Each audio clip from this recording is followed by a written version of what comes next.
요한복음 특강 28번째 시간입니다. 오늘은 요한복음 6장 48절부터 60절까지 말씀드리도록 하겠습니다. 나의 살을 먹고 나의 피를 마시는 자는 누구나 영생이 있느니라는 주제로 말씀을 드리도록 하겠습니다. 지난 시간에는 예수님의 초림 당시 유대인들은 주님을 보고 믿어서 구원을 받았다는 그런 말씀을 드렸습니다. 요한복음 6장 40절이죠. 그리고 이것이 나를 보내신 분의 뜻이니 곧 아들을 보고 그를 믿는 모든 이마다 영원한 생명을 얻게 하려 하심이라. 그런즉 내가 그를 마지막 날에 일으켜 세우리라. 자, 이 구절에서 마지막 날은 최후의 백보자 심판 때입니다. 지금 이 은혜 시대에는 그분을 보지 않고도 오직 믿음으로 구원을 받습니다. 그래서 지금 교회 시대의 그리스도인들은 주님의 공중재림 때 휴거되어서 그리스도의 심판석에 서게 되고 그때 구원받은 이후의 삶에 대해서 심판을 받습니다. 이 그리스도의 심판석은 그 최후의 백보자 심판 때와는 달리 구원받은 성도들이 지옥에 가고 안 가고를 판결하는 자리가 아니라 오로지 구원받은 이후의 삶에 대해서 평가받는 자리인 것입니다. 고린도 후서 5장 10절이죠. 이는 우리 모두가 반드시 그리스도의 심판석 앞에 나타나야만 하기 때문이라. 이는 선이든 악이든 각자 자신이 행한 것에 따라 자기 몸 안에서 이루어진 것들을 받게 하려 함이라. 그래서 그리스도의 심판석은 7년 대환란 전에 휴거된 그리스도인들이 공중에서 셋째 하늘이죠. 셋째 하늘에서 구원받은 이후의 삶에 대해서 심판을 받는 자리입니다. 그렇지만 최후의 백보자 심판 때는 7년 대환란이 끝나고 천년왕국이 끝난 다음에 그때 부활한 모든 사람들을 심판하는 자리가 백보자 심판 때인 것입니다. 그래서 그리스도의 심판석에서는 지옥에 가는 사람이 없는 것이죠. 그렇지만 최후의 백보자 심판 때에서는 많은 사람들이 지옥에 가게 되는 것입니다. 그 중에는 이제 구원받지 않은 사람들이 대다수이기 때문인 것이죠. 자, 그러면 요한복음 6장 48절 50절 보시겠습니다. 나는 그 생명의 빵이라. 너희 조상들은 광야 가운데서 만나를 먹었고 또 죽었느니라. 이것은 하늘로부터 내려오는 빵이니 사람이 그것을 먹고 죽지 않게 하려 함이라. 자, 이스라엘의 조상들이 광야에서 먹는 만나는 영원한 생명을 주는 참된 빵이 아니었습니다. 그것은 생명의 빵이 아니었기 때문에 그것을 먹고도 결국에는 모두 다 죽을 수밖에 없었던 것이죠. 자, 이것은 하늘로부터 내려오는 빵이니 라고 말씀하시는 예수님께서는 바로 지금 자기 자신, 그분 자신을 가리키고 계신 것입니다.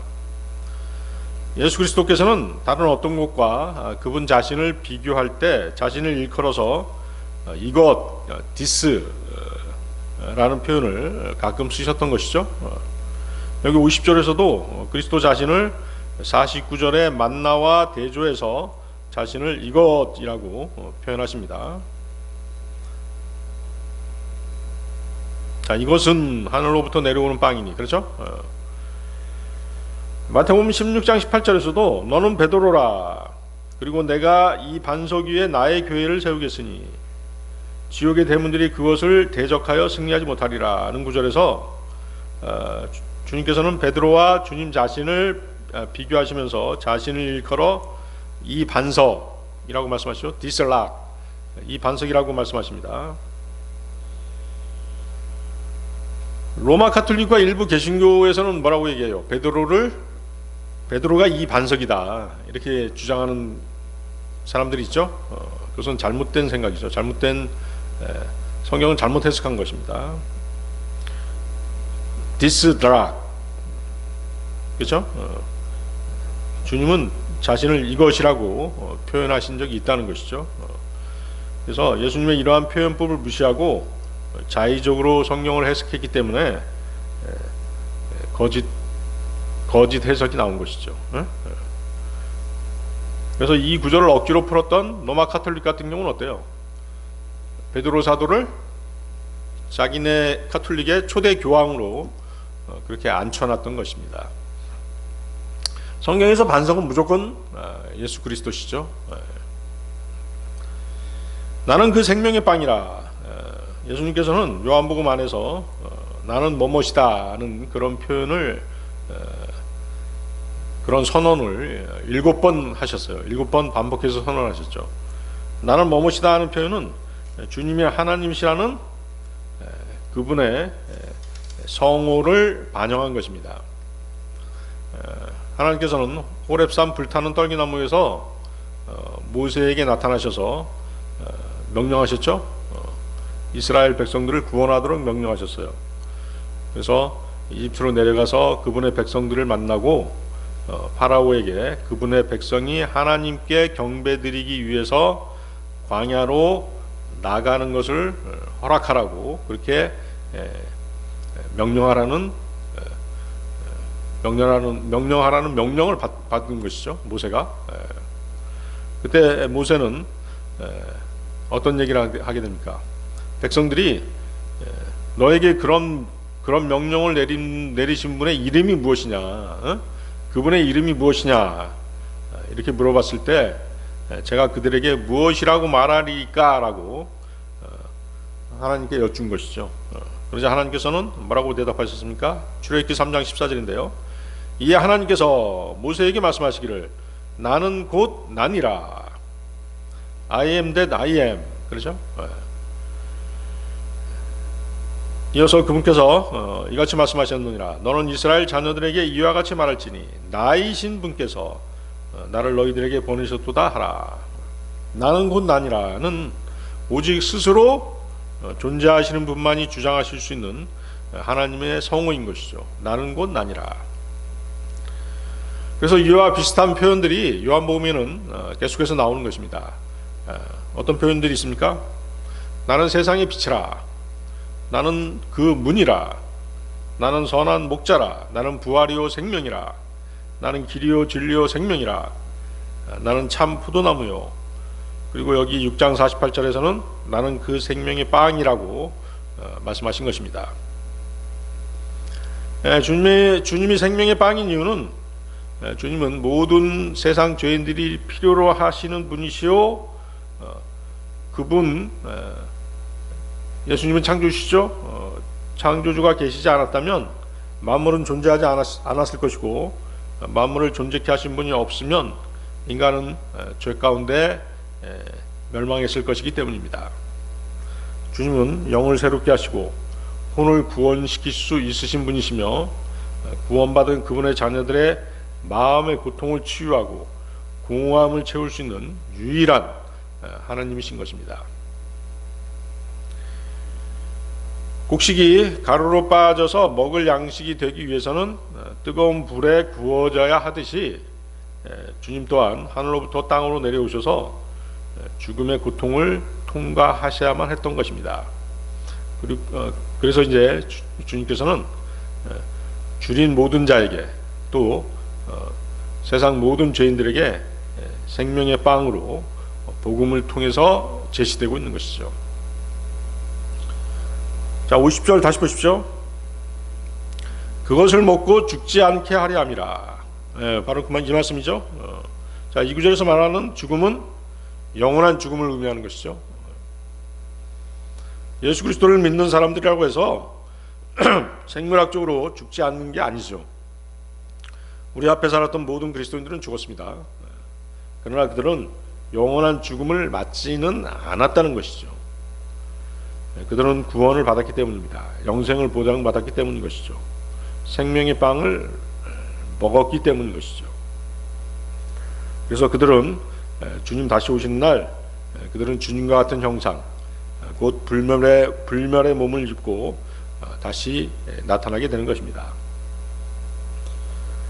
또한 이 구절은 믿는 자의 영원한 구원의 보장을 약속해주는 성경의 많은 구절 중에 하나입니다. 하나님께서는 그분의 주권적인 은혜로 불쌍한 죄인들에게 부여해 주신 생명은 취소되는 생명이 아니라는 것이죠. 왜냐하면 하나님의 선물들과 부르심에는 돌이키심이 없기 때문이라는 로마서 11장 29절 말씀에 근거해서 거듭난 사람이 받는 생명은 멸망할 생명이 아닌 것입니다. 그 생명은 하나님 안에 감추어진 생명이죠. 골로새서 3장 3절입니다. 이는 너희가 죽었고 너희의 생명은 하나님 안에서 그리스도와 함께 감추어져 있기 때문이라. 그렇죠? 자, 이 생명은 우리의 지상 삶이 끝남과 더불어서 끝나는 생명이 아니라는 것이죠. 그것은 영원한 생명이기 때문입니다. 여기서 이제 그 감추어져 있다는 것은 세상 사람들에게는 그리스도인들의 그 영생하는 삶의 모습이 뚜렷하게 드러나지 않는다는 것이죠. 그렇죠? 뭐 같이 서 있더라도 한 사람이 그리스도인이고 구원받은 그리스도인이고 한 사람은 세상 죄인이라면 어떻게 되겠어요? 그리스도인들에게 무슨 어떤 그 영생에 대한 어떤 표징이 없잖아요. 그걸 얘기하시는 것이에요. 자, 아울러서 이제 감추어져 있다라고 하는 것은 전능하신 하나님에 의해서 안전하게 보호됨으로써 성도들의 영생은 어느 누구에 의해서도 결코 침해받지 않는다는 의미도 함께 지니고 있는 것입니다. 그리스도께서 십자가에 죽으신 사건으로 말미암아 그분을 믿는 모든 그리스도인들은 죄에 대해서는 죽었죠. 그렇죠? 우리는 죄에 대해서는 죽었죠. 그러나 현재 감추어져 있는 성도의 영원한 생명은 그리스도께서 재림하시면 밝히 드러나게 될 것입니다.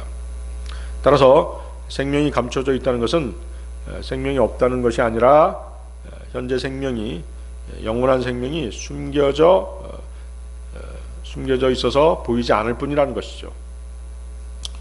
자, 요한복음 6장 51절 52절로 가겠습니다. 나는 하늘로부터 내려온 살아있는 빵이라. 누구든 이 빵을 먹는다면 그는 영원토록 살리라. 그리고 내가 줄 빵은 나의 살이요 나는 세상의 생명을 위하여 그것을 주겠노라. 그러므로 유대인들이 자기들끼리 분쟁하며 말하기를 어떻게 이 사람이 우리에게 자신의 살을 먹으라고 줄 수 있겠느냐 하였더라. 주님께서는 육신적인 생명이 아니라 영적인 생명을 말씀하신 것이죠. 예수 그리스도께서는 하늘에서 내려온 생명의 빵이시기에 이것을 먹는 사람은 영원한 영적 생명을 얻게 된다라고 말씀하신 것입니다. 육신은 비록 죽더라도 영적으로 영원한 생명을 누리게 된다는 말씀인 것이죠. 주님은 나의 살이라고 말씀하시죠. 내가 줄 빵은 나의 살이요. 자, 이 빵이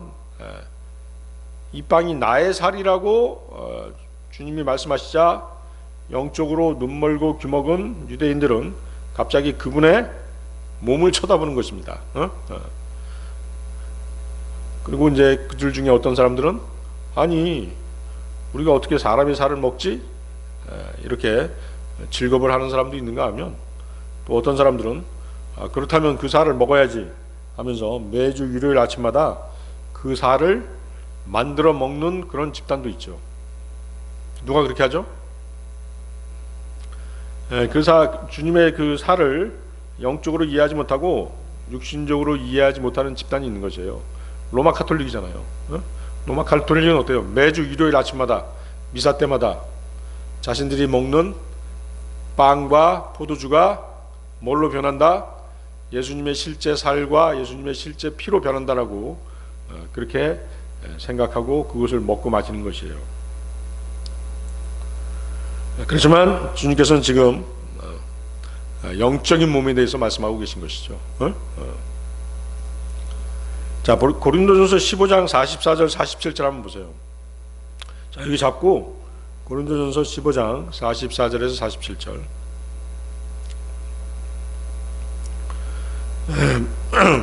본성적인 몸이 있고 영적인 몸이 있느니라. 그리하여 기록되기를 첫사람 아담이 살아있는 혼이 되었느니라 한 것과 같이 마지막 아담은 되살려주는 영이 되셨느니라. 하지만 영적인 것이 먼저가 아니라 오히려 본성적인 것이 먼저니 그 뒤에 영적인 것이라. 첫 사람은 땅에서 나서 땅에 속하나 둘째 사람은 하늘로부터 오신 주시니라. 자, 본성적인 몸이 있고 영적인 몸이 있다라고 말씀하시잖아요. 그래서 영적인 몸이기 때문에 우리는 그것을 씹어먹을 수가 없는 것이죠. 주님의 몸은 영적인 몸이라는 것이죠. 주님이 말씀하신 살, 그것은 영적인 몸, 영적인 살을 말씀하시는 것이에요. 자, 우리의 죄들을 위해서 예수님께서는 갈보리 십자가에 달리셔서 자신의 몸을 거룩한 희생제물로 드리셨죠. 우리는 그분의 몸을 씹어먹는 게 아니라 그분의 죽으심에 참여하는 것이죠. 그것이 살을 먹는다는 의미예요. 먹는다는 것은 그래서 뭐예요? 그분의 죽으심에 참여한다. 이것을 예수 그리스도께서는 나에게 오는 자라고 표현하신 것이죠. 다시 보세요.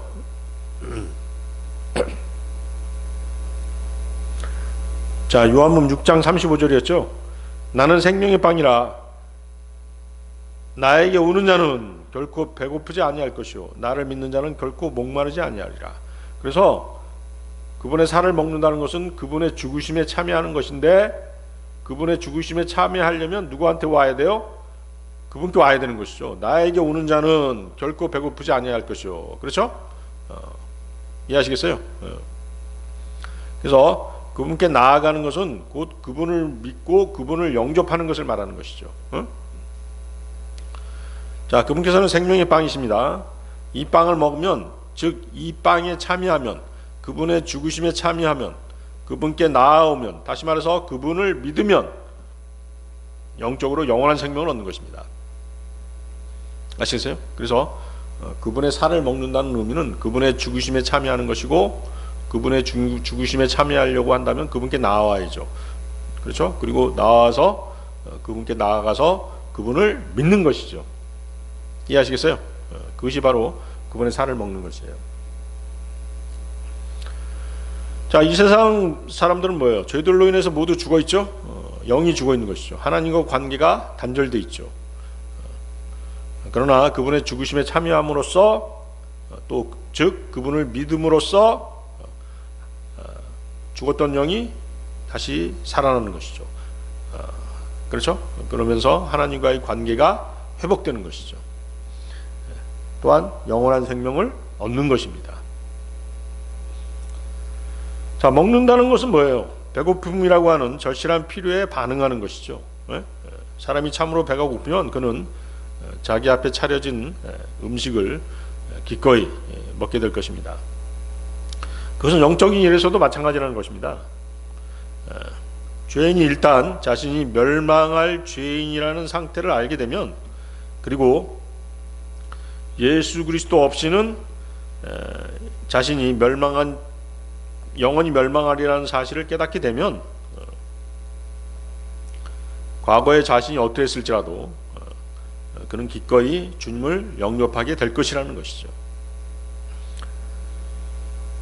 그래서 나의 살을 물질적, 육신적으로 해석할 때 혼란이 생길 수밖에 없는 것입니다. 영적으로 죽어 있는 자들은 모든 것을 육신적으로 또는 물리적으로밖에는 이해할 수 없는 것입니다. 자, 여기에 모인 유대인들도 마찬가지였던 것이죠. 그들은 지금 자기들끼리 막 다투면서 추측과 쓸데없는 말들만 무성하게 해대는 것입니다.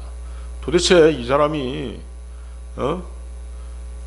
자기가 예언자라고 하면서 메시아라고 하면서 자기 살을 먹으라고 하는데 이게 무슨 말이냐 도대체, 그러면서 이제 서로 설왕설래 하는 것이죠. 자, 주님께서는 본 구조를 통해서 내가 줄 빵은 나의 살이요 나는 세상의 생명을 위하여 그것을 주겠노라 하고 말씀하시죠. 주님께서는 이 땅에 오신 목적이 유대인만을 위해서 오신 것이 아니라 세상 모든 죄인들을 위해 오셨음을 선언하신 것입니다. 그렇죠? 나는 세상의 생명을 위하여 그것을 주겠노라. 나는 세상의 생명을 위하여 그것을 주겠노라. 나 자신을 희생하시겠다는 것이죠. 자, 요한복음 6장 53절 55절로 가겠습니다. 그때 예수님께서 그들에게 이같이 말씀하셨느니라. 진실로 진실로 내가 너희에게 말하노니 너희가 인자의 살을 먹지 않고 그의 피를 마시지 않는다면 너희는 너희 안에 생명이 전혀 없느니라. 나의 살을 먹고 나의 피를 마시는 자는 누구나 영생이 있느니라. 그런즉 내가 그를 마지막 날에 일으켜 세우리라. 이는 나의 살이 진정한 음식이요 나의 피가 진정한 음료이기 때문이라. 예. 자, 이제 이 구절은 51절에서 말씀하신 것을 다시 한번 말씀하신 것입니다. 51절이 무엇이었습니까? 나는 하늘로부터 내려온 살아있는 빵이라는 것이었죠. 자, 이번에는 뭐예요? 근데 이번에는 살에다가 그분의 피까지 덧붙여서 말씀하셨죠. 그러니까 어때요? 유대인들은 더욱더 혼란에 빠질 수밖에 없었던 것입니다. 어리둥절할 수밖에 없었던 것이죠. 주님께서는 유대인들과 이방인들을 대신해서 그리고 그들의 구원을 확실하게 하기 위해서 그분 자신을 죄에 대한 희생제물로 내어주실 것이에요. 그렇죠? 십자가에 못 박혀 피 흘려 돌아가실 것이라고요. 그리고 죄인들이 그분으로 인해서 구원받고자 한다면 그들은 주님의 그 희생적인 죽음을 믿음으로써 그 죽음에 참여함으로써 즉 그분을 믿고 그분을 영접함으로써 마음에 영접함으로써 구원을 받게 되는 것이잖아요. 그렇죠? 그런데 이제 유대인들은 어때요? 자신들 말고도 세상의 생명을 위하여라는 말씀을 도저히 이해할 수 없었다는 것이죠. 사람이 그리스도의 살을 먹고 그분의 피를 마시지 아니하면 그들 안에 생명이 없다라고 말씀하시니까 혼란스러웠던 것입니다. 생명이 없다라는 것은 뭐죠? 생명이 없다라는 것은 영적으로 계속 죽어 있다는 얘기죠. 구원받지 않은 죄인은 영적으로 계속 죽어 있는 상태에 있는 것이죠. 그렇죠? 영적으로 죽어 있는 인간은 예정된 하나님의 심판과 도덕적인 타락과 희망이 없는 비참한 상태 속에서 죄를 계속 지으면서 살게 되는 것입니다. 자, 그래서 보세요. 여기 주님께서는 자신을 뭐라고 말씀하세요? 그분을 인자라고 말씀하시죠. 너희가 인자의 살을 먹지 않고 그의 피를 마시지 않는다면 이렇게 말씀하시죠. 인자, 그분이 육신을 입고 오신 하나님이시라는 뜻이죠.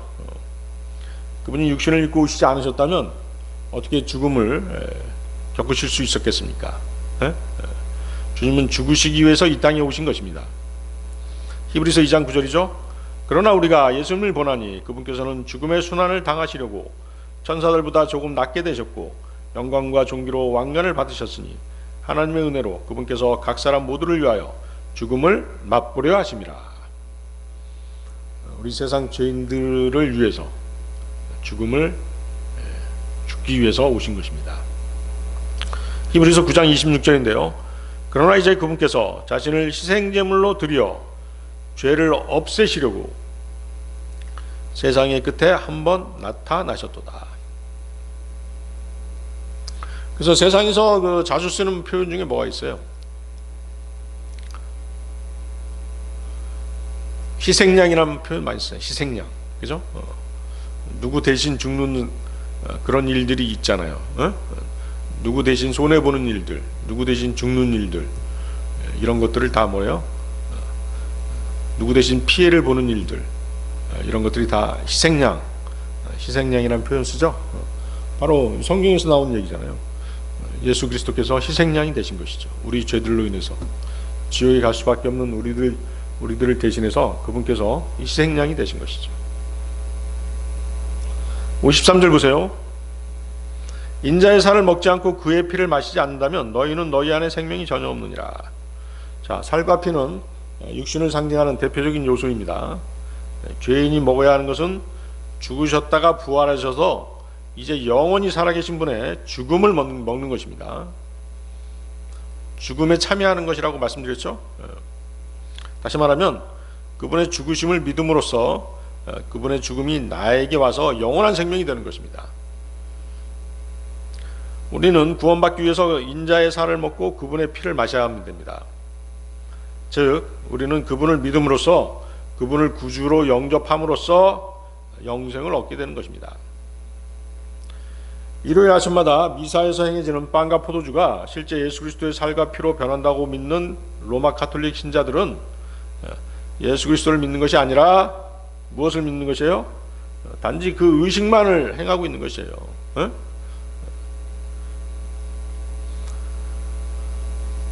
그들이 먹고 있는 빵과 포도주가 실제 예수님의 살과 피로 변한다고 한다면 어때요? 그들은 매주 뭘 버리고 있는 것이에요? 식인 의식을 하고 있는 것이죠. 그렇죠? 실제 적그리스도가 지배하는 7년 대환란 때는 실제로 그런 일이 있을 것이에요. 적그리스도가 유대인의 제3성전에 앉아가지고 새로 건립된 성전에 앉아가지고 뭐예요? 자칭 자기가 하나님이라고 할 것이잖아요. 그렇죠? 그러면서 그때 이제 잡아 죽인 유대인들의 살과 피를 먹고 마실 것이라고요. 실제로 벌어진 일이죠. 근데 지금 로마 가톨릭은 어때요? 지금 예행 연습을 하고 있는 것이죠. 일종의 그런 것입니다.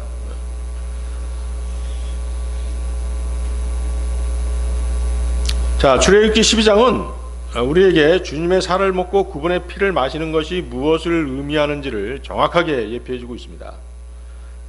이스라엘인들은 먼저 죽은 양의 피를 사용했죠. 저기 한번 보세요. 출애굽기 12장 3절에서 7절 한번 보세요. 출애굽기 12장 3절에서 7절 말씀.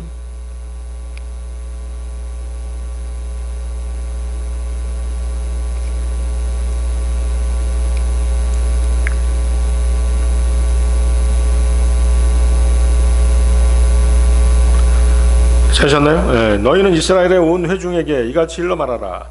이번 달 10일에 그들은 자기 조상들의 집에 따라 각인이 어린 양 한 마리를 자신들에게로 취하여야 하리니 한 집에 어린 양 한 마리씩이라. 그리고 만일 그 어린 양에 비하여 집안 사람들이 너무 적다면 그와 그의 집 옆에 있는 그의 이웃이 혼들의 수에 따라 그것을 취하게 하라. 너희의 어린 양은 흠이 없고 1년 된 수컷 한 마리여야 하리라. 너희는 양들 중에서나 염소들 중에서 그것을 취하여야 하리라. 그런 다음에 너희는 같은 달 14일까지 그것을 간수하였다가 이스라엘 회중의 전체 집회 때 그것을 저녁에 잡을지니라. 그리고 그들은 피를 취하여 집들의 양옆 문 틀들과 상단 문 틀 위에 그것을 내리칠지니 그 안에서 그들이 그것을 먹을지니라. 예. 그러니까 양을 잡아서 그 피를 어떻게 했던 것이에요?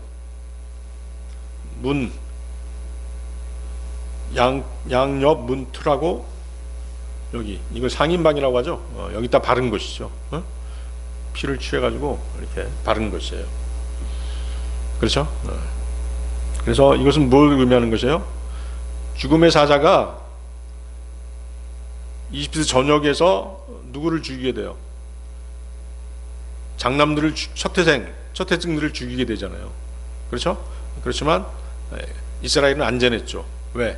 그 피를 보고 넘어갔잖아요. 이스라엘 백성들은 하나도 죽지 않았죠. 그 피를 보고 넘어갔기 때문에 뭐예요? 유월절이잖아요. 그렇죠? 그래서 먼저 피로 보호를 받은 것이에요. 우리가 예수 그리스도의 피를 믿음으로써 구원받잖아요. 그거 같은 것이죠. 그 다음에 두 번째 어떻게 했어요? 피로 보호를 받은 다음에 그 다음에 어떻게 돼요? 이제 양을 잡아서 먹죠. 잡은 양을 이제 조리해서 먹는단 말이죠. 불에 구워서 먹는 게 그 다음이에요. 계속 보세요. 출애굽기 12장 8절에 10절.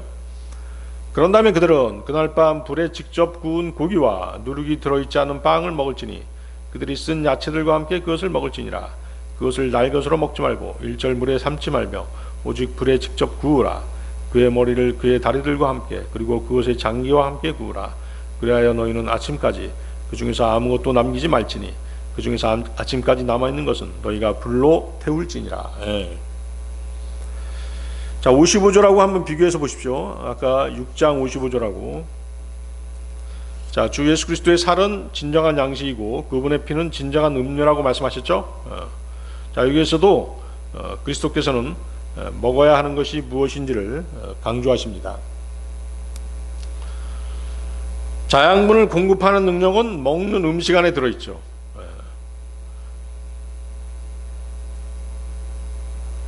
마찬가지로 믿음의 효능은 믿음의 대상 안에 들어있는 것이에요. 무엇을 믿느냐는 것이죠.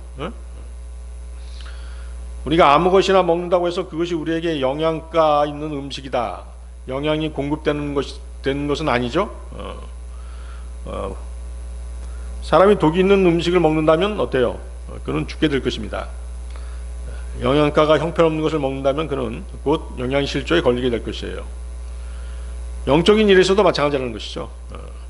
세상에 많은 종교들이 있고 수많은 신들이 있어요. 하지만 십자가에 못 박혀 죽으셨으나 이제 부활하셔서 영원히 살아계신 그리스도만이, 예수 그리스도만이 죄인들을 구원하실 수 있으신 것입니다. 따라서 이 구절이 바로 죄인을 구원하실 수 있으신 분은 오직 예수 그리스도 한 분뿐이시라는 사실을 증거하는 말씀인 것이죠. 6장 55절 다시 보세요. 6장 55절. 이는 나의 살이 진정한 음식이요 나의 피가 진정한 음료이기 때문이라. 그렇죠? 이 말씀 외에도 다른 말씀 또 뭐가 있어요? 요한복음 14장 6절 예수님께서 그에게 이같이 말씀하시느니라. 나는 길이요 진리요 생명이라. 나로 말미암지 않고는 아버지께로 올 자가 아무도 없느니라.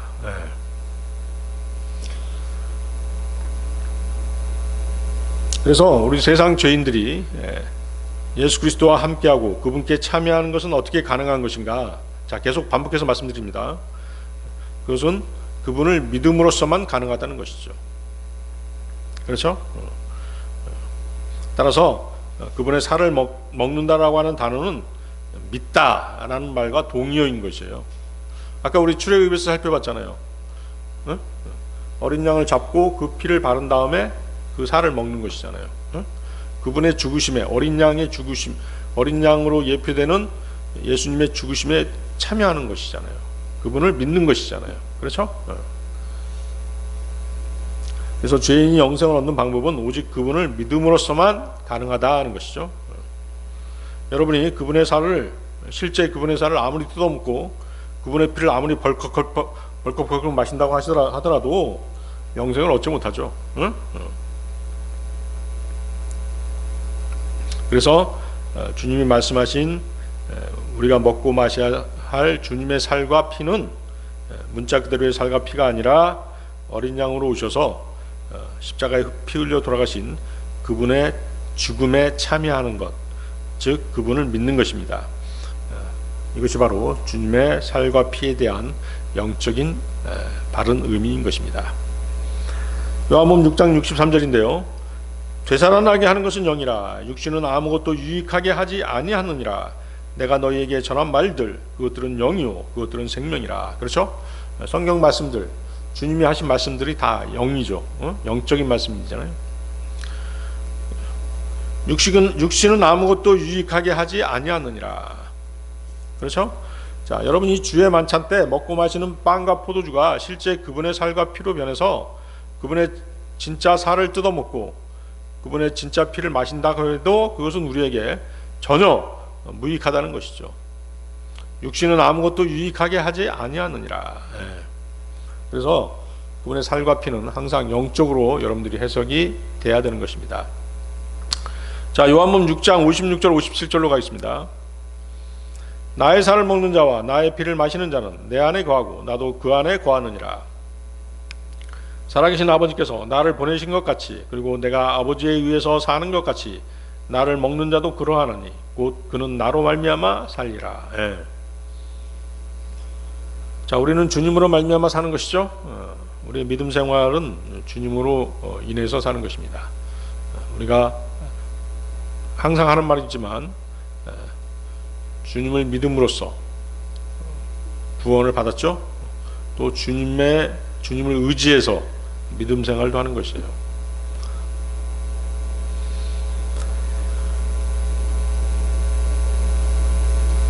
자, 주님의 살과 피를 먹고 마시는 것은 십자가 순환을 겪으시고 피 흘려 죽으시고 3일 만에 부활하신 주님을 믿는 것이라고 말씀드렸습니다. 자, 주님은 그분을 믿는 사람은 내 안에 거하며 나도 그 안에 거하느니라고 말씀하시죠. 거기 56절 내 안에 거하고 나도 그 안에 거하느니라. 자, 주님을 믿고 구원받은 사람은 그분 안에 거처를 정하고 거기에 정착하게 되어 있다는 것이죠. 이것은 눈에 보이지 않지만 영적으로 그렇다는 것입니다. 그리고 그분께서도 우리 안에, 구원받은 그리스도인들 안에 들어와서 거주하시죠. 영으로 들어오시는 것이에요. 우리 안에 내주하시는 것이죠. 장차 그렇게 되는 것이 아니라 구원받는 순간 그렇게 된다는 것입니다. 자, 우리가 구원받는 순간 성령님께서는 우리를 주님 안으로 이렇게 밀어 넣어 주세요. 그것을 뭐라고 얘기했죠? 우리가 주님 안으로 들어가는 거, 그걸 뭐라고 얘기했어요? 주님 안으로 침례받는 거, 영적 침례, 그렇죠? 성령 침례. 우리 공부했었죠? 어디에 나오는 얘기입니까? 고린도전서 12장 13절입니다. 거기다 표시해 놓으세요. 고린도전서 12장 13절. 이는 우리가 유대인들이든지 이방인들이든지 간에, 우리가 속박된 자든지 자유로운 자든지 간에 한 영에 의하여 우리 모두가 한 몸 안으로 침례를 받았기 때문이라. 그리하여 모두가 한 영 안으로 마시게 되었느니라. 한 몸 안으로 침례 받았다고 말씀하시잖아요. 그 한 몸, 그리스도의 몸 안으로 침례를 받은 것이야. 그리스도의 몸 안으로 우리가 들어가게 된 것입니다. 그리스도의 지체가 된 것이죠. 그분의 몸의 일부가 된 것입니다. 어떤 사람이 구원받는 순간 성령님께서는 그 사람을 주님 안으로 집어넣어 주셔서 주님의 몸의 일부가 되게 하신다는 것이죠. 굉장히 영적인 얘기죠. 눈에 보이지 않는 영적인 일입니다. 그러나 성경 곳곳에는 거듭난 사람이 그리스도의 몸의 지체가 되었다라고 말씀하시고 계신 것입니다. 고린도전서 12장 27절이죠. 이제 너희는 그리스도의 몸이며 개별적으로는 지체들이라.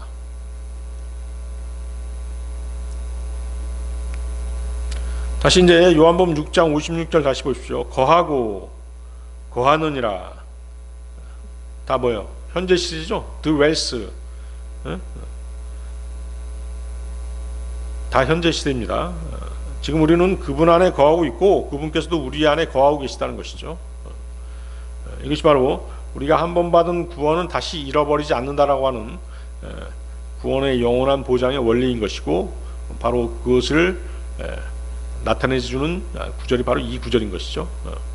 주님은 결코 그분의 몸의 일부를 잘라내시는 분이 아니시잖아요. 그분이 자해해서 뭐 이렇게 팔을 잘라낸다든가 뭐 눈을 뺀다든가 그러시는 분이 아니시잖아요. 자, 그래서 우리가 그분의 지체가 되었다는 그 얘기, 그 말씀에 대해서 좀 더 살펴보겠습니다. 에베소서 5장 한번 보세요. 에베소서 5장 31절 32절.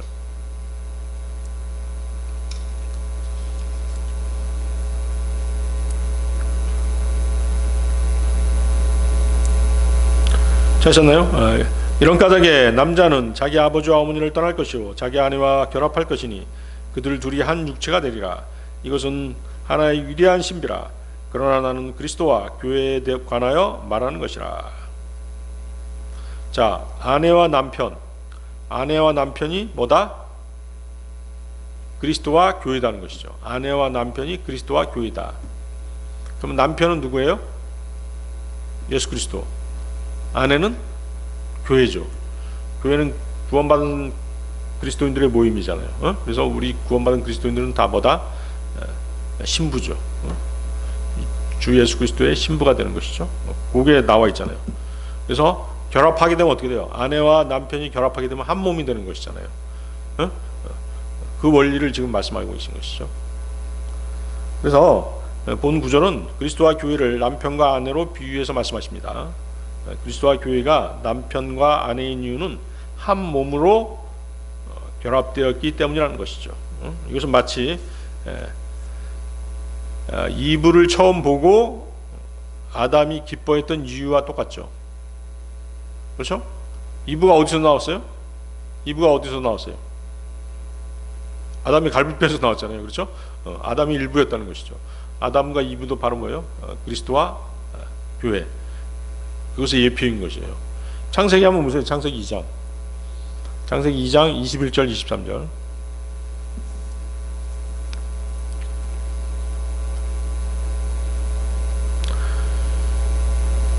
찾으셨나요? 이에 주 하나님께서 아담을 깊은 잠이 들게 하셨으니 그가 잠들었더라.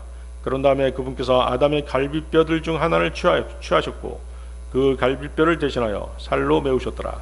그러자 주 하나님께서 남자로부터 취하셨던 갈비뼈로 그분께서는 한 여자를 만드셨고 그녀를 그 남자에게 데려오셨더라. 그러자 아담이 말하기를 이는 이제 나의 뼈들 중에 뼈요 나의 살 중에 살이라. 그녀는 여자라 불리리니 그녀가 남자에게서 취하여졌기 때문이라 하였더라. 예. 아담이 잠들었다는 것은 뭘 뜻하는 것이죠? 바로 예수 그리스도의 죽음이죠. 예수 그리스도께서 십자가 죽음을 당하심으로써 뭐가 탄생하게 돼요? 그분의 신부인 교회가 탄생하잖아요. 예수 그리스도의 죽음을 믿음으로써 그리스도인들이 생겨났고 그리스도인들의 모임이 바로 교회잖아요. 아담이 잠들었다는 것은 바로 예수 그리스도의 죽으심을 얘기하는 것이죠. 그리고 아담이 잠들었을 때 하나님께서 아담의 갈비뼈로 아담의 아내인 이브를 탄생시키셨듯이 그리스도의 죽음으로 그리스도의 신부인 교회가 탄생한 것입니다. 이해하시겠어요? 다시 이제 57절로 다시 돌아가 보세요. 6장 57절. 살아계신 아버지께서 나를 보내신 것 같이 그리고 내가 아버지에 의해서 사는 것 같이 나를 먹는 자도 그러하노니 곧 그는 나로 말미암아 살리라. 그렇죠? 주님의 공로로 우리가 구원받았고 또 주님의 공로로 주님의 은혜로 우리가 믿음 생활도 하는 것이에요. 모든 것을 전적으로 이제 주님께 기대고 그분께 의지해서 사는 것이 믿음 생활인 것입니다. 내 힘으로 구원받는 게 아니죠. 그분을 믿음으로써 구원받잖아요. 내 힘으로 신앙생활하는 게 아니에요. 그분의 은혜로 그분의 능력으로 믿음 생활을 하는 것이에요. 아시겠죠? 여러분이 예수 그리스도를 먹으면 즉 그분을 믿으면 그분께서 아버지 하나님으로 말미암아 사시는 것처럼 여러분도 그분 주 예수 그리스도로 말미암아 살게 되는 것입니다. 이것이 이제 믿음 생활의 원리죠. 구원의 원리면서 믿음 생활의 원리인 것입니다. 여러분과 제가 그리스도 안에 거하면 그리스도께서도 우리 안에 거하시게 되고 우리는 그분의 생명을 나누어 가는 것입니다. 그렇죠? 우리가 그분의 지체가 됐잖아요. 살아계신 그리스도께서 우리에게 생명을 주시는 것이에요. 모든 것을 다 공급해 주시는 것입니다. 그래서 우리가 구원받고 얻은 영생은 주 예수 그리스도께서 우리에게 주신 영적인 생명인 것이죠. 예수 그리스도께서 하나님 아버지에 의해서 사는 것 같이 이 말씀하셨죠. 내가 아버지에 의해서 사는 것 같이. 자, 그거의 대표적인 예가 있는데 바로 이제 예수님이 마귀에게 시험 당할 때, 자 그때를 한번 살펴보죠. 하나님 아버지의 의지에서 주님이 사신다는 것을 확실하게 보여준 그런 예증이 되겠습니다. 마태복음 4장 3절인데요. 그리고 그 시험하는 자가 그분께 나와왔을 때 그가 말하기를 만일 내가 하나님의 아들이면 이 돌들이 빵이 되도록 명령해 보라 하였더라. 네. 사실 이 유혹은 예수 그리스도의 신성에 대해서 의심을 제기한 그런 시험이 아니죠. 주님의 신적 능력을 단지 육신의 정욕을 위해서 사용하라는 것으로서 하나님으로서의 능력을 잘못 사용케 하려는 마귀의 속임수였던 것이죠. 자, 돌들이 변해서 빵으로 만들라는 것은 뭐예요? 그때 예수님께서는 뭐예요? 금식 중이셨잖아요. 40일 금식하셨잖아요. 그러니까 육신적으로 굉장히 지금 시장하실 때란 말이에요. 그러니까 이 돌들을 뭘로 바꾸라? 빵으로 바꿔서 먹으라. 그렇게 시험한 것이죠. 그러니까 주님의 능력을 단지 육신의 정욕, 육신의 만족을 위해서 사용하라고 이렇게 유혹한 것이죠. 하나님의 능력을 잘못 사용하게끔 그렇게 유도하는 것입니다. 그렇지만 예수님은 넘어가지 않으셨죠? 하나님께서 주신 은사가 있어요. 우리 그리스도인들에게도. 그것을 자기 육신을 위해서 사용하지 말라는 그런 의미도 들어있는 것이에요. 아시겠습니까? 주님의 대답이 무엇이었어요? 마귀에 대한 이 시험에 대해서 주님의 대답은 전적으로 하나님만을 의지하라는 것이 바로 이제 주님의 대답이었죠. 나는 하나님만을 의지한다. 마태복음 4장 4절이잖아요. 그러나 그분께서 대답하여 이같이 말씀하셨느니라. 기록되기를 사람이 빵으로만 살 것이 아니요 다만 하나님의 입에서 나오는 각각의 모든 말씀으로 살 것이라 하였노라. 그렇죠? 육신을 입고 오신 하나님의 독생자께서 지상에 계실 때 오직 하나님 아버지만을 의지하셔서 겸손하게 사셨던 것이죠. 마찬가지로 우리 그리스도인들도 역시 매일 매 시간 겸손하게 주 예수 그리스도를 의지하며 살아야 되는 것입니다. 자, 요한복음 6장 58절 60절로 가겠습니다. 요한복음 6장 58절 60절. 자, 이것이 하늘로부터 내려온 그 빵이라. 너희의 조상들이 만나를 먹고 나서 죽은 것과 같지 아니하니라. 이 빵을 먹는 데는 영원토록 살리라. 그분께서 가브나움에서 가르치시는 동안 회당 안에서 이런 것들을 말씀하셨더라. 그러므로 그분의 제자들 중 많은 이들이 이것을 들은 후에 그들이 말하기를 이같이 말씀하신 것이 어렵도다. 누가 그것을 들을 수 있겠느냐 하였더라. 자, 이스라엘 조상들이 광야에서 먹은 만나는 단지 육신을 위한 음식이었지만 하늘에서 내려온 빵은 영적인 것이었습니다. 물질적인 음식인 만나를 먹은 이스라엘의 조상들은 육신적인 생명은 유지할 수 있었지만 결국은 다 죽었죠. 그러나 하늘에서 내려온 영적인 빵을 먹으면 영원히 살게 되는 것이죠. 영적인 음식은 영적인 생명을 주기 때문인 것입니다. 육신을 위한 음식은 죽음으로 마감되지만 영적인 음식은 영원한 생명으로 이어지는 것입니다. 그렇기 때문에 주 예수 그리스도의 몸을 영적인 음식으로 먹지 않고 물질적인 음식으로 먹는 자들은 모두 죽음으로 마감하게 되는 것이죠. 즉 하나님의 독생자 예수 그리스도를 진정으로 믿지 않고 단지 세상의 여러 종교 중에 하나 정도로 여기고 지식적으로 믿었다라고 한다면 그의 구원은 의심해 봐야 되는 것입니다. 자, 주님의 살을 먹고 피를 마시라는 비유의 말씀은 유대인들에게는 사실 정말이지 어려울 수밖에 없는 그런 말씀이었던 것은 사실입니다. 성령님께서 계시해 주시지 않는 한 진리를 깨닫기가 어렵기 때문인 것이죠. 특히 율법을 지키는 유대인들은 율법에 뭐가 나와 있어요? 생피, 피를 마시는 것을 금하고 있잖아요. 그렇죠? 그렇기 때문에 주님의 말씀을 듣자 그들은 오해할 수도 있었던 것입니다. 레위기 17장 10절이죠.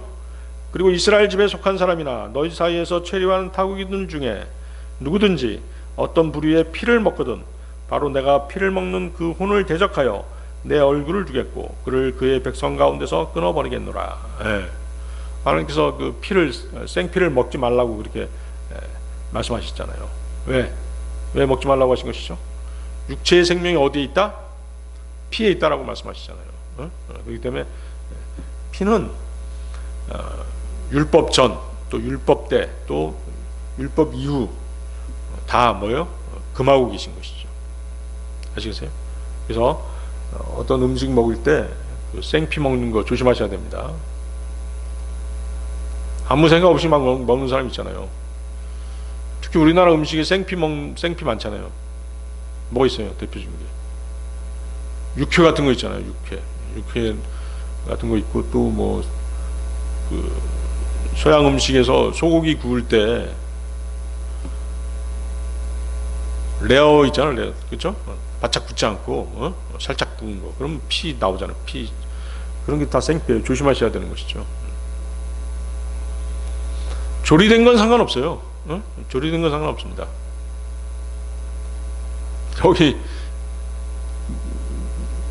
여기 좀 유명한 음식 가운데 이제 피순대 뭐 이런 거 있잖아요. 그래서 돼지 피 막 넣어서 조리하죠, 사실. 조리된 것은 상관없는데 조리되지 않는 생피를 말씀하시는 것이에요. 아시겠죠? 이 피를 통해서 모든 피가 영양가가 많은 건 사실이지만 피가 또 빨리 오염돼요. 그래서 이 피를 통해서 많은 전염병들이 전파되는 것이에요. 에이즈라든가 또 아프리카에서 그 유행하는 에볼라 바이러스라든가 이런 이상한 병들은 다 뭐예요? 피를 통해서, 동물의 피가 사람 피하고 섞여가지고 그 깨끗하지 않은 피란 말이에요. 그런 것들을, 그런 피가 이렇게 수혈됨으로써 발생하는 병들이 대단히 많은 것이죠. 치명적이잖아요. 그렇죠?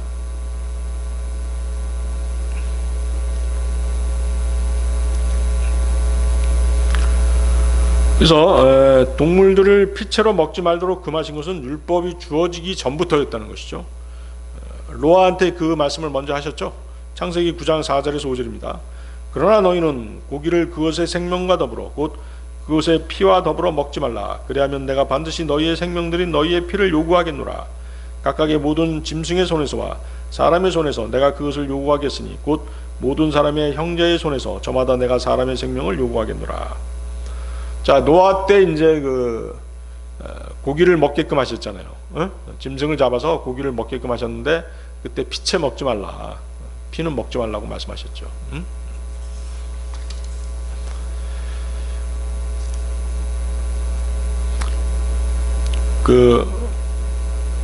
그리고 또 이제 하나님께서는 예수 그리스도의 부활하신 이후, 교회 시대죠. 지금 이 교회 시대, 율법 이후 이 시대에도 피를 먹는 것을 금하신 것입니다. 사도행전 15장 29절이죠. 곧 그대들이 우상들에게 바쳐진 음식들을 멀리하고 피를 멀리하며 목이 졸려 죽은 것들을 멀리하고 음행을 멀리하라는 것이라. 만일 그대들이 그것들로부터 스스로를 지킨다면 그대들은 잘 행하게 될 것이라. 그대들이 잘 지내기를 바라노라. 자, 60절 다시 보세요. 요한복음 6장 60절. 자, 그런데 예수 그리스도께서는 그렇게 율법에 묶여 있던 유대인들에게, 그것도 이제 유대인들의 회당에서 그분의 살을 먹고 피를 마셔야 영생을 얻는다고 말씀하신 것이에요. 그러니까 이 말을 들은 유대인들은 깜짝 놀랄 수밖에 없었던 것이죠. 자기들이 알고 있는 율법 안에서는 생피를 먹으면 안 되잖아요. 근데 또 피를 먹어야 된다고 말씀하시니까 오해의 소지가 충분히 있었던 것이죠. 깜짝 놀랄 수밖에 없었던 것이죠. 자, 그리고 이제 무엇보다도 주님께서는 인간이 너무나 부패돼 있고 하나님에게서 지금 단절된 상태이기 때문에 아버지께서 이끌어 주시지 않으면 구원받기 위해 그리스도께로 오지 않는다라고 말씀하셨을 때 그들은 감정이 사실은 많이 상했던 것이죠. 하지만 어때요? 주님께서는 그들에게 아주 심오한 영적 진리를 말씀하신 것이죠. 그때 당시 이제 유대인들 또 제자들도 마찬가지인데요. 주님의 그러한 가르침을 소화해낼 만큼 영적으로 성숙해 있지 않았던 것입니다. 나중에 제자들은 이제 그런 사실들을 깨달았죠. 성령님께서 그들 안에 내주하시자, 성령님께서 그들 안에 오시자, 그때 주님께서 말씀하신 내용들을 다 깨달을 수 있었죠. 그렇지만 지금 이 상태에서는 주님이 하신 영적인 내용들을 다 이해할 수 없었던 것입니다. 그리고 또 그들이 들은 것들, 주님께로부터 들은 것들이 그들 자신이 가지고 있던 구약적인 관점, 또 율법적인 관점과는 너무나 어긋나는 것이기 때문에 그것을 받아들이기가 어려웠던 것이죠. 더군다나 그들은 율법 말고도 자기 조상들의 그 전통까지 지키고 있었기 때문에 그런 여러 관점에서 주님의 영적인 말씀을 더더욱 받아들이기 어려웠던 것입니다. 한 가지 더 예를 들면 이제 이런 일이 있었죠. 주님께서 자신이 어떠한 죽음으로 죽을 것인가를 들려주신 그런 때가 있었어요. 요한복음 12장 34절인데요. 우리 가서 주님께서 내가 이제 곧 죽게 될 것이다. 죽은 다음에 이제 다시 살아나게 될 것이다. 이제 그 얘기를 하셨는데, 그러자 그 제자들이 어떻게 얘기합니까? 우리가 율법에서 들은 바는 그리스도께서 영원토록 거하신다는 것입니다. 그런데 당신께서는 인자가 위로 들려야만 한다라고 말씀하시나이까? 이 인자는 누구시나이까? 라고 물었던 것이죠. 그렇죠? 사실 그들이 알고 있는 성경적 지식은 잘못된 것이잖아요.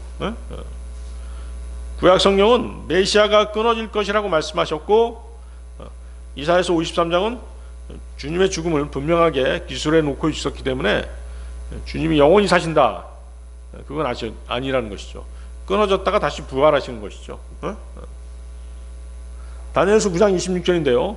그리하여 62주간 후에 메시아가 끊어질 것이나 자신 때문에 끊어지는 것은 아니니라. 그렇죠? 십자가 죽음으로 죽으셨다가 다시 부활하시는 것이죠. 이사야서 53장 7절에서 9절입니다. 그가 압제를 당하였고 그가 고난을 받았으나 그럼에도 그는 자신의 입을 열지 아니하였도다. 그가 도살장으로 향하는 어린 양같이 끌려가니 그녀의 털 깎는 자들 앞에서 양이 잠잠하듯이 그렇게 그가 자신의 입을 열지 아니하는도다. 그는 감옥에 가지 못하였고 공정한 재판을 받지 못하였도다. 그런 중 누가 그의 세대를 선언하겠느냐. 이는 그가 산자들의 지역에서 끊어졌기 때문이요 나의 백성의 불법으로 인하여 그가 맞았기 때문이라. 그리고 그는 사악한 자들과 함께 자신의 무덤을 마련하였고 그가 죽어서는 부자와 함께 하였도다. 이는 그가 폭력을 전혀 행하지 아니하였고 그의 입안에 속이는 어떤 것도 없었기 때문이라. 제자들은 예수 그리스도와 함께 있으면서도 그분께서 행하시는 놀라운 기적을 보았으면서도 그것을 믿지 못했던 것이죠. 왜 그랬을까요? 육신적인 눈으로 보았던 것이죠. 마치 가나안에 보내졌던 정탐꾼들 중에서 여호수아와 갈렙만을 제외하고 나머지 10명의 정탐꾼은 어때요? 우리가 가나안 땅을 정복할 수 없다라고 그렇게 주장하잖아요.